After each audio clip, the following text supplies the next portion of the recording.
Proposed expenditure be agreed to, and I call the member for Bean. Deputy Speaker, it's clear that the past year has been tough for the people of my electorate of Bean and more broadly for the millions of workers across Australia. This pandemic has exposed the harsh truths we've known for years. Too many people in this country are working in low-paid, insecure employment. In some instances, like those in the gig economy, conditions that drift towards modern-day slavery.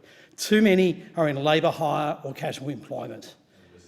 Deputy Speaker, this budget was not designed to get us through a pandemic that we are still in. It was designed to get the Prime Minister through to an election at the expense of many working families. While the Prime Minister is focused on the nearest camera, the wage price index is forecast to not even keep pace with inflation, and Australians are left with a debt of over $1 trillion. Sure, the budget includes some funding for better technological integration for payroll to assist with modern award obligations, and there's additional funding for the Asbestos Safety and Eradication Agency. These are good things. But we still see the ideological wars continue with funding of the Registered Organisations Commission. And importantly to many in my community, when it comes to skills, apprenticeships, investment in sciences, our universities and cutting-edge innovation sector, we don't see enough. Funding for apprenticeships focuses on commencement years and doesn't flow through to completion. We've seen thousands of jobs disappear across our university sector. This is despite the importance of this sector to our economy, driving innovation, productivity and investment. We don't see enough in these bills supporting this area. Deputy Speaker, at its core, it's really in wages growth and secure jobs that these bills don't deliver. Too many workers barely have enough security to make ends meet and hence have to hold down multiple jobs. There used to be a time when individuals could plan 5, 10, even 20 years down the track. They could have enough certainty to start a long-term career, to start a family, to own a home. But after 8 long years of persistent attacks on industrial relations, on the Fair Work Commission, on the wages of workers and on the working conditions of families, too many are doing it too tough.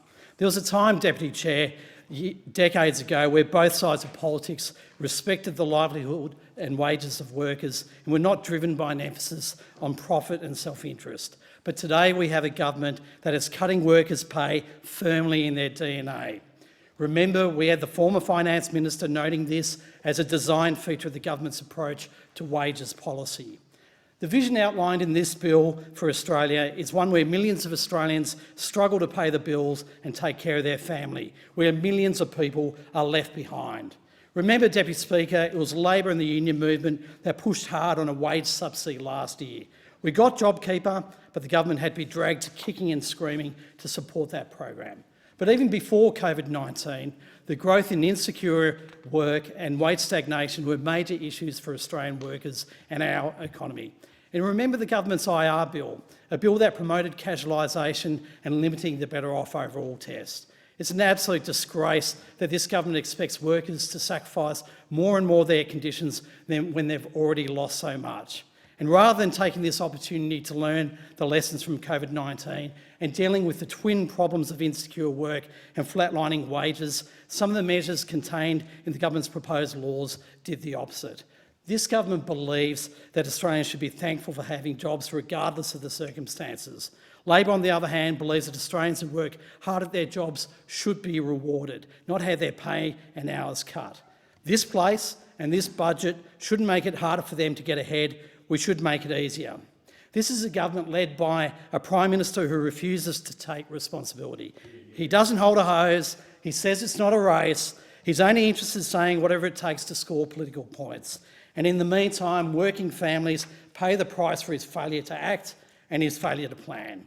We've been in this pandemic for more than a year and the Prime Minister still can't get quarantine right and he still can't get vaccine rights. And this budget doesn't get IR and skills right either.